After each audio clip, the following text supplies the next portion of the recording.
Hey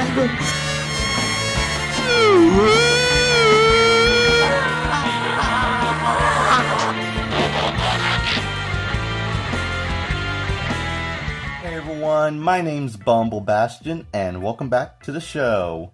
So, today, what I have for you guys is a review on the Transformers Studio Series 86 Bumblebee.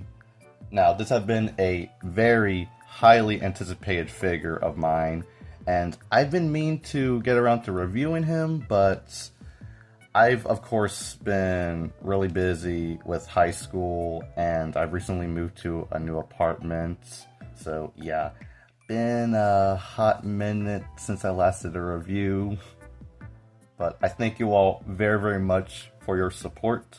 So, why don't we have a look at the packaging, showing some nice artwork of Bumblebee looking like Peter Griffin with the way he's running, and the back showing the product shots of his robot mode and vehicle mode, 23 steps of conversion. So, without further ado, let's have a look at Bumblebee himself. We start off in vehicle mode, and as you can see, Bumblebee is a much more stylized and chibified VW Beetle, and I gotta say, I prefer this way more than the Netflix Bumblebee, which, by the way, hot take, I know, but I believe that figure is extremely overrated.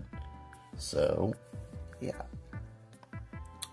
As you can see, he is resembling more of his animation model and the original G1 figure from the G1 toy line.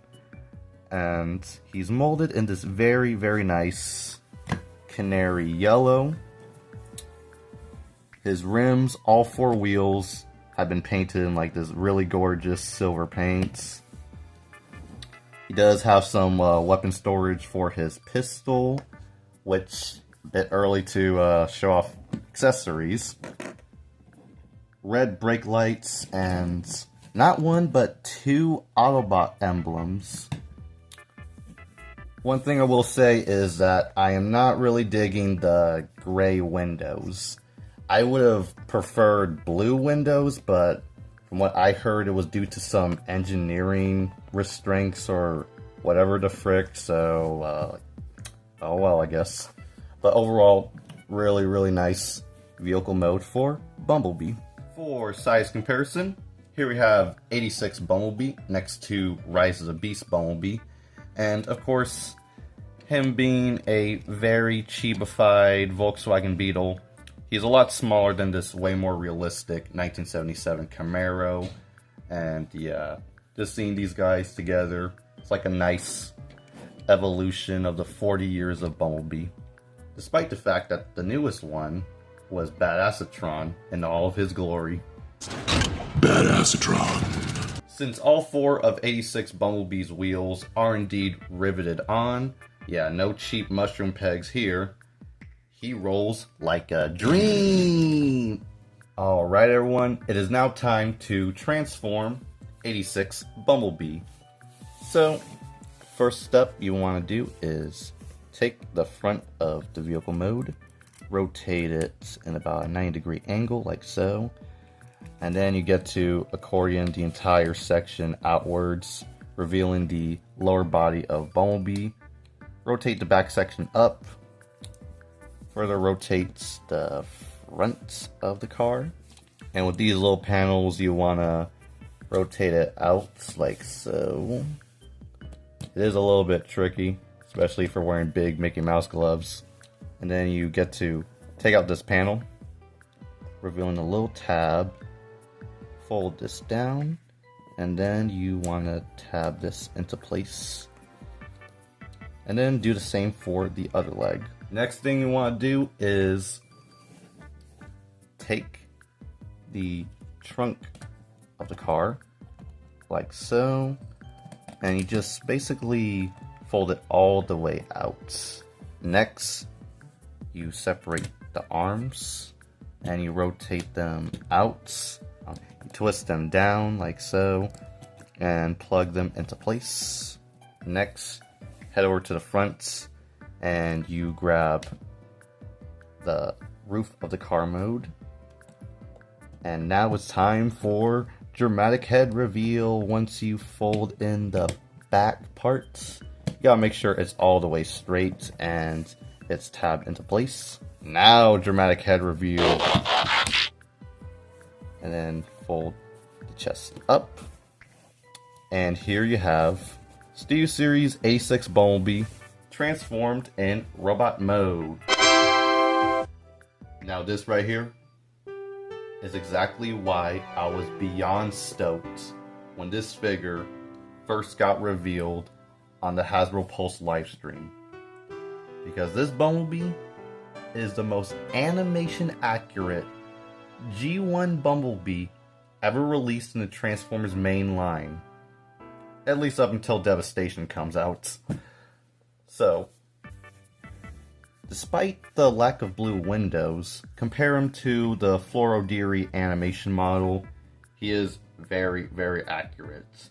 Like, there are like, you know, a few like proportion differences here and there, but for a figure that's like able to transform, and again is released in like the Hasbro main line, this is like the closest we ever gotten. So for details, he is of course a very classic blocky G1 accurate design.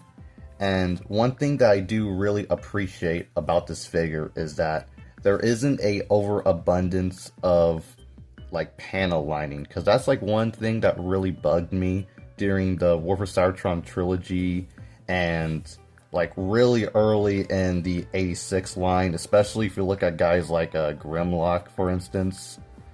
Like, just like a few little like, you know, decorations here and there, like nothing like too glaring, it's just right. And look at him in the side, and yeah, he does have a bit of like a backpack, but I mean, is it any worse than the Masterpiece 2.0 Bumblebee?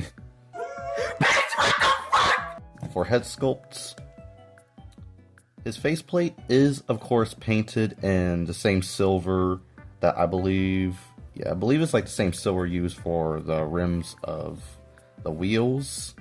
Now I know like technically in the cartoon his face is white, but this still works phenomenally well. Got the blue eyes and everything, and the nice little cute horns, and the absolutely gorgeous Autobot emblem on his chest. So for articulation, Bumblebee has a ball joint in the neck, ball joints in the shoulders, swivel in the bicep, hinge in the elbow, and yeah, one thing I did forgot to mention is that I really do not like these weird indents in his arms. Like, they could have like did this like way better. Swivel in the wrist, which we hardly ever get for any deluxes nowadays. So kudos to Hasbro for that. Swivel in the waist. Universal jointed hips. Swivel in the thigh. Bend at the knee.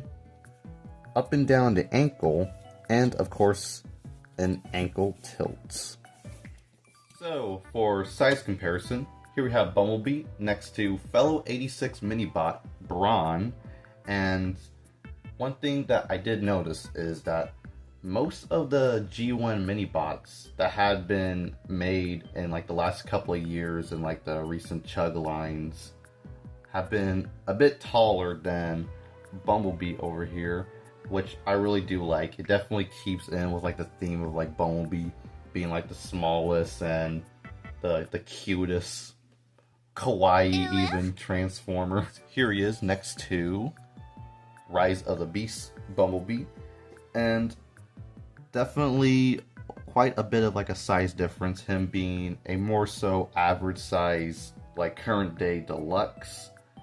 For accessories, Bumblebee sadly is only equipped with one of his pistols, when, correct me if I'm wrong, but I believe in G1 he had like at least two of them. And Also the fact that this figure, even though it's really great and all, it's like pretty small for a deluxe, and I would have wished they packed in a little extra to justify the $25 price tag, but I digress. So some final thoughts on the Studio Series 86 Bumblebee. I absolutely love this figure. It's extremely animation accurate. Transformation, brilliant, very fun to flip back and forth. And despite a few little gripes I have here and there, I highly recommend this figure. And the best part is that he's very accessible and really cheap to get as of the time of the recording, whether it's on the Walmart Black Friday 2 packs or just as its own in most online retailers. He sold for less than the $25 MSRP he originally went for. So with that being said, thank you all so much for watching this video. Like, subscribe, hit that notification bell so there no sound and my new videos, and I'll see you guys next time.